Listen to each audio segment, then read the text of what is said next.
Hello student, मैं Anoop sir. आज से हम लोग क्लास 9th में सिविक्स का 3rd लेसन शुरू करते हैं, जिसका नाम है संविधान निर्माण यानी कॉन्स्टिट्यूशंस डिजाइन।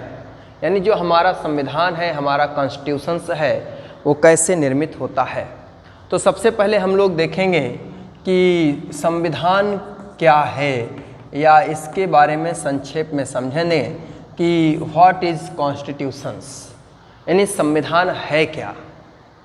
तो हम अगर देखें तो संविधान के अंतर्गत कुछ बेसिक रूल्स यानी कुछ बुनियादी नियम होते हैं। कुछ बुनियादी नियम होते हैं यानी कि कुछ बेसिक रूल्स, कुछ बेसिक रूल होते हैं। किसी भी शासन व्यवस्था को, किसी भी गवर्नमेंट को संचालित करने के लिए कुछ बेसिक रूल्स होते हैं, और उन रूलों का एक संग्रह ही संविधान कहलाता है। बेसिक रूल क्या हो सकते हैं? वह बेसिक रूल जैसे उसमें कि किसी भी बेसिक रूल को अगर कहें कि वह ऐसे बेसिक रूल जिन्हें गवर्नमेंट यानी सरकार व नागरिक यानी सिटीजन, जिन्हें गवर्नमेंट और सिटीजन दोनों उन बेसिक रूलों को फॉलो करें या उन बेसिक रूल को फॉलो करने के लिए सहमत हो। तो कॉन्स्टिट्यूशन है क्या? किसी भी गवर्नमेंट को चलाने के लिए, किसी भी शासन व्यवस्था को चलाने के लिए कुछ ऐसे बेसिक रूल्स यानी ऐसे बुनियादी नियमों का संग्रह जिसे सरकार और नागरिक दोनों मानते हों या जिनका पालन करना दोनों के लिए अनिवार्य हो। समझ आ गया? तो एक प्रकार से कहें कि संविधान को और छोटा शब्द में कह दें तो कॉन्स्टिट्यूशन या संविधान है क्या? तो संविधान बेसिक नियमों का या जो बुनियादी नियम है उनका सम्मिलित रूप ही कॉन्स्टिट्यूशन है। यानी जो हमारे बेसिक रूल हैं वह जिस बुक में, जिस स्थान पर संग्रहित इकट्ठा किए जाते हैं वही कॉन्स्टिट्यूशंस कहलाता है। तो इस कॉन्स्टिट्यूशंस के अंदर कुछ विशेष प्रावधान किए जाते हैं, कुछ विशेष व्यवस्थाएं रहती हैं। तो कॉन्स्टिट्यूशंस के अंतर्गत कुछ महत्वपूर्ण चीज़ें होती हैं, जैसे नागरिक अधिकार, मतलब वहाँ के जो सिटीजन हैं उनके राइट्स क्या हैं, तो सिटीजन ऑफ राइट्स। दूसरा, सरकार की शक्ति, पावर ऑफ गवर्नमेंट, यानी वहाँ के सरकार की क्या क्या शक्तियाँ हैं, ठीक ना। और थर्ड, सरकार के काम काजों का उल्लेख, सरकार के काम काज का उल्लेख यानी वर्क ऑफ गवर्नमेंट्स, ठीक है। तो कॉन्स्टिट्यूशंस कुछ बुनियादी रूल यानी बेसिक रूल्स का सम्मिलित रूप होता है जिसे सरकार और नागरिक दोनों को मानना पड़ता है। कॉन्स्टिट्यूशंस के अंतर्गत नागरिकों के अधिकार, सरकार की शक्ति, सरकार के काम काज आदि का उल्लेख होता है। इतना समझ आ गया?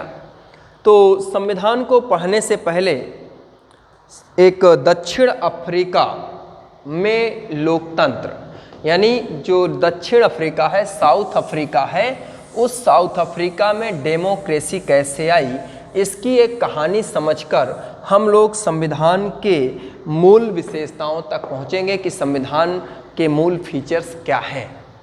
ठीक है, तो हम लोग कहानी शुरू करते हैं, और वो कहानी है साउथ अफ्रीका की, दक्षिण अफ्रीका की रंग भेद नीति की। रंग भेद नीति, ठीक है, इसे हम लोग कहते हैं रंग भेद नस्लीय नीति कहते हैं, या नस्लीय भेदभाव कहते हैं।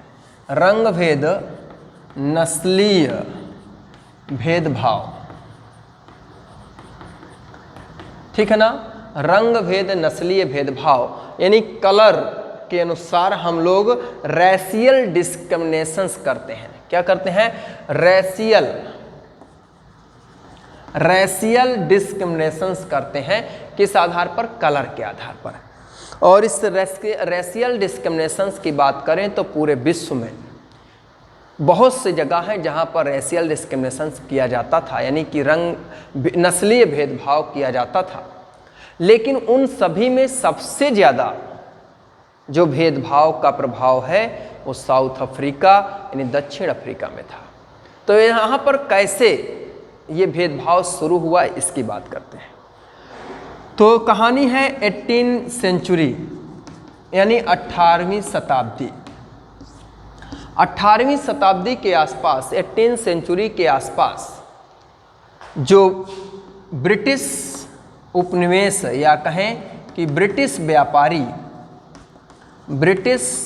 व्यापारी यहाँ पर पहुँचे, या कहें कि जो ब्रिटिश थे उन्होंने इसको अपना उपनिवेश के रूप में स्थापित किया, या एक प्रकार से कह दें कि जैसे भारत में ब्रिटिश लोग थे वह व्यापार करने आए थे। क्या करने आए थे?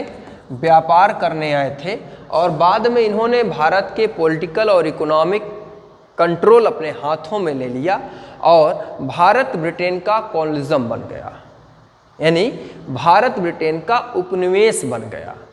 वैसे ही अफ्रीका में भी क्या किया? ब्रिटिशों ने अपना उपनिवेश बनाया। सबसे पहले ब्रिटिश अफ्रीका में व्यापार करने के उद्देश्य से आए और धीरे धीरे यहाँ बस गए, और बाद में यहाँ की लोकल गवर्नमेंट को अपने कंट्रोल में कर लिया, यहाँ के स्थानीय शासन को अपने हाथों में ले लिया और दक्षिण अफ्रीका को गुलाम बना दिया। आते हैं, आगे चलते हैं। जो दक्षिण अफ्रीका के मूल लोग हैं, दक्षिण अफ्रीका के जो वहाँ के लोकल जो सिटीजन्स हैं, निवासी हैं, वो सभी अश्वेत थे। अश्वेत मतलब ब्लैक। वो सभी क्या थे? ब्लैक कलर के थे। और जो यूरोपियन आए, यानी कि जो यहाँ पर आकर अपना कॉलोनिज्म स्थापित किए, वे सब श्वेत थे, यानी कि व्हाइट। वो सब क्या थे? व्हाइट थे, यानी कि एक प्रकार से कलर में सफ़ेद थे, यानी श्वेत थे। तो श्वेत और अश्वेतों के बीच भेदभाव शुरू हुआ, उसे ही हम लोग रंग भेद, नस्लीय भेदभाव कहते हैं। भेदभाव के इसके अलावा भी कुछ भारतीय भी वहाँ ट्रेड के उद्देश्य से, व्यापार के उद्देश्य से गए थे। कुछ भारतीयों को वहाँ व्यापार के उद्देश्य से ले जाया गया था, जो रंगीन चमड़ी वाले थे। रंगीन चमड़ी वाले थे, यानी कि कलर्ड स्किन वाले थे। कई वो ना तो बहुत ब्लैक थे, ना ही बिल्कुल वाइट थे, बीच के कलर के हैं, तो उन्हें हम लोग रंगीन चमड़ी वाले कहते हैं। तो इन अश्वेतों द्वारा, श्वेत द्वारा, व्हाइट्स द्वारा इन दोनों वर्गों से क्या किया जाता था? भेदभाव किया जाता था, नस्लीय भेदभाव किया जाता था, जिसे हम लोग कहते हैं रेशियल डिस्क्रिमिनेशंस। और किस आधार पर? कलर्ड के आधार पर। किसके कलर? स्किन कलर के आधार पर। ठीक है ना? चलिए आगे इसी में बढ़ते हैं, यहीं से इसको आगे शुरू करते हैं। कैसा भेदभाव होता था? तो अफ्रीका में जब यूरोपियन व्हाइट्स लोग आए, इन्होंने अपना नियंत्रण किया या वहाँ की लोकल गवर्नमेंट को अपने हाथों में लिया, तो उन्होंने श्वेत वर्ग के लिए अलग व्यवस्थाएं और अश्वेतों के लिए अलग व्यवस्थाएं बनाई। क्योंकि जो ये श्वेत थे, यूरोपियंस थे, ये अपने आप को सबसे ऊंची नस्ल का मानते थे, जाति का मानते थे, और इन ब्लैकों को और जो रंगीन कलर के लोग थे, इन्हें निम्न कोटि का मानते थे या इन्हें अयोग्य मानते थे। इन्होंने श्वेत के लिए सभी व्यवस्थाएं अलग और अश्वेतों के लिए सभी व्यवस्थाएं अलग। जैसे देखते हैं कि इनके निवास स्थान, रेलवे में इनके कोच, यानी जो इनके मतलब कोच का मतलब है जो इनका बोगी होता था, वो रिजर्व होता था कि व्हाइट्स के लिए एसी बोगी और ब्लैक्स के लिए जनरल बोगी। ठीक है ना? वो कंफर्म तय होता था इसमें। इसके बाद बस, टैक्सी, होटल, ठीक है ना, सिनेमा घर और थिएटर, थिएटर को क्या बोलते हैं? आप ऐसे करिए, नाट्यगृह कहते हैं, नाट्यगृह यानी कि थिएटर, ठीक है। ये इनके अलावा शौचालय, ठीक है ना, शौचालय के साथ साथ चर्च, ठीक है, टॉयलेट्स एंड चर्च। तो अगर कहें तो जो श्वेत थे अश्वेत थे, निवास स्थान दोनों के अलग होते थे, यानी श्वेत अलग रहते थे और अश्वेत अलग रहते थे। और किसी भी अश्वेत को श्वेत, जहाँ पर श्वेत लोग रह रहे हैं, व्हाइट लोग रह रहे हैं, उन व्हाइट लोगों के निवास स्थान पर या उस एरिया में, उस रीजन पे एंट्री करना प्रतिबंधित था, प्रवेश करना प्रतिबंधित था। बिना परमिट के कोई भी अश्वेत श्वेत एरिया में प्रवेश नहीं कर सकता था। जब कभी किसी के घर का या कुछ कार्य करने होते थे, किसी से काम लेना होता था, तो उसे परमिट दिया जाता था और उस परमिट को लेकर अश्वेत जो है उस एरिया पर प्रवेश कर सकता था। रेलवे हमने बताया, एसी कोच, इनके लिए असामान्य कोच अश्वेतों के लिए था। जैसे गांधी जी जब गए थे तो उन्हें एसी कोच से उतारकर जनरल कोच में भेजा गया था।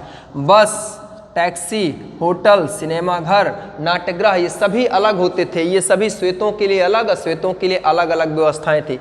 टॉयलेट भी श्वेतों के लिए अलग और अश्वेतों के लिए अलग हुआ करती थी। और यहाँ तक कि चर्च, जो मुख्य धार्मिक स्थान है, वह चर्च भी श्वेत के अलग और अश्वेतों के चर्च अलग हुआ करते थे, ठीक है।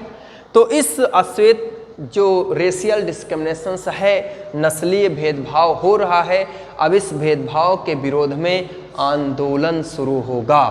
क्या शुरू होगा? आंदोलन शुरू होगा। तो अब देखते हैं कि यहाँ कैसे आंदोलन शुरू होता है, उस आंदोलन के बारे में हम लोग देखेंगे। तो दक्षिण अफ्रीका के लोगों द्वारा इस नस्लीय भेदभाव के विरोध में, जो यहाँ पर ये नस्लीय भेदभाव चल रहा है, या कहें कि जो रेशियल डिस्क्रिमिनेशंस चल रहा है, इसके विरोध में 1950 के आसपास विरोध करना, या इसके रंगीन चमड़ी और कलर चमड़ी वाले लोग इसके अगेंस्ट यानी खिलाफ संघर्ष करना प्रारंभ कर दिए। इस संघर्ष में कुछ कमेटियां बनी, या कह दें कुछ संगठन बने। तो अफ्रीकी नेशनल कांग्रेस एक प्रमुख ऑर्गेनाइजेशन यानी संगठन यानी ऑर्गेनाइजेशन बना, जिसका नाम था अफ्रीकी नेशनल कांग्रेस। क्या नाम था?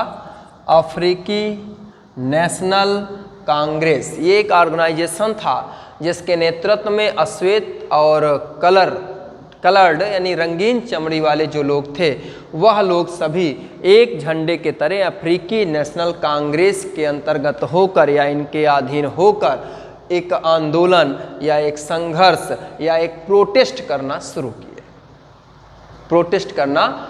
किए।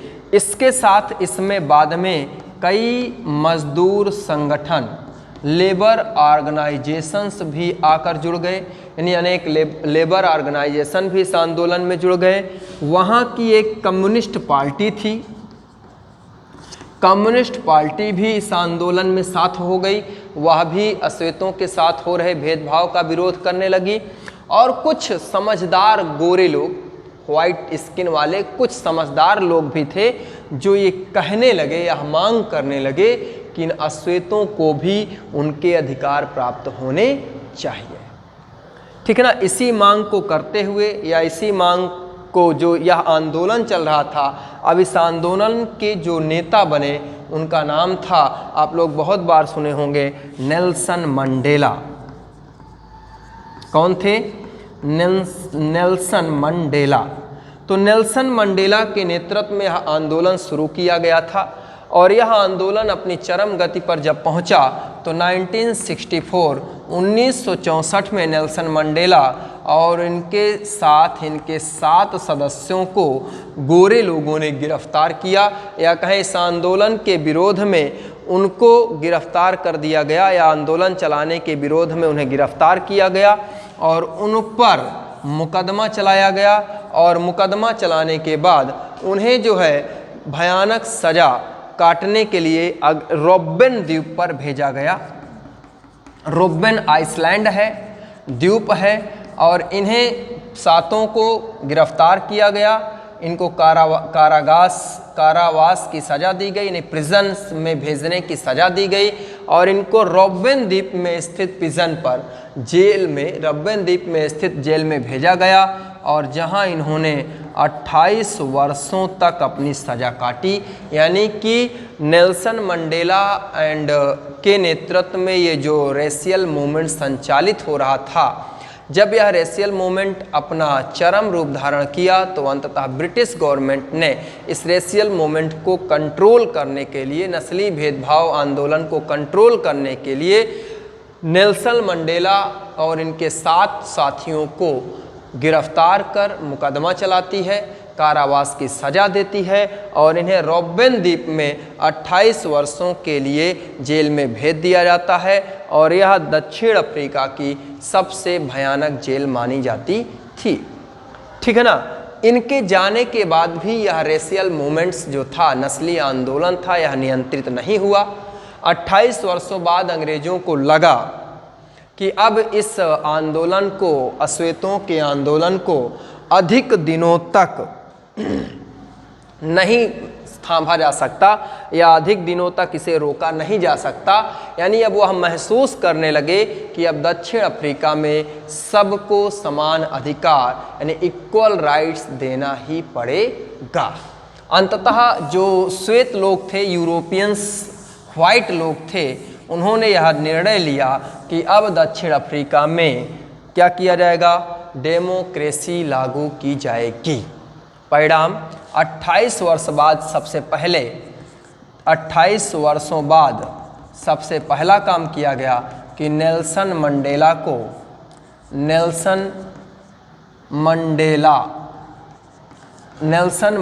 को जेल से रिहा किया गया और इनको रिहा करने के बाद 26 अप्रैल 1994 यानी 1994 में दक्षिण अफ्रीका को एक गणराज्य घोषित किया गया, यानी एक रिपब्लिक कंट्री घोषित किया गया और इस प्रकार से दक्षिण अफ्रीका में 26 अप्रैल 1994 ईस्वी को लोकतंत्र यानी डेमोक्रेसी स्थापित हुई या डेमोक्रेसी की स्थापना की गई। ठीक है ना। और यह निर्णय लिया गया कि दक्षिण अफ्रीका के लिए एक संविधान का निर्माण किया जाएगा, एक कॉन्स्टिट्यूशंस बनाया जाएगा।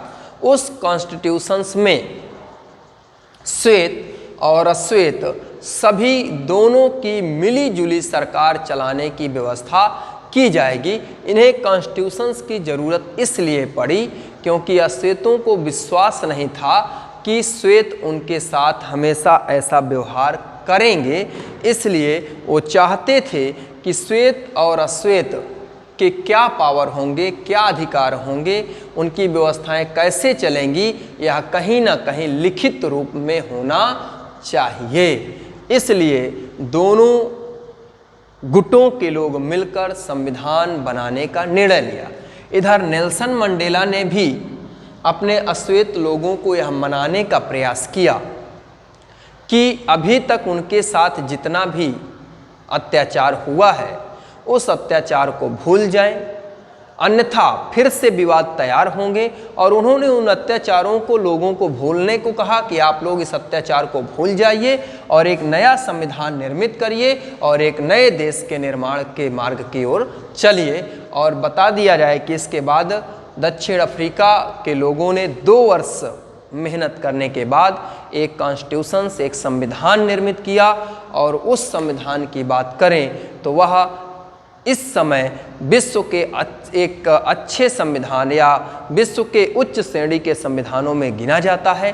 कभी किसी कॉन्स्टिट्यूशंस की व्यवस्था का उदाहरण देना होता है तो दक्षिण अफ्रीका के कॉन्स्टिट्यूशंस का जिक्र किया जाता है, और दक्षिण अफ्रीका का एकमात्र कॉन्स्टिट्यूशंस है जहां पर वहां के लोगों को सबसे अधिक पावर्स या अधिकार दिए गए हैं। ठीक है, तो हम लोग अगली क्लास पर भारत के संविधान निर्माण की बात करेंगे। आज यहीं तक। वीडियो आपको पसंद आई हो तो लाइक एंड सब्सक्राइब जरूर करें।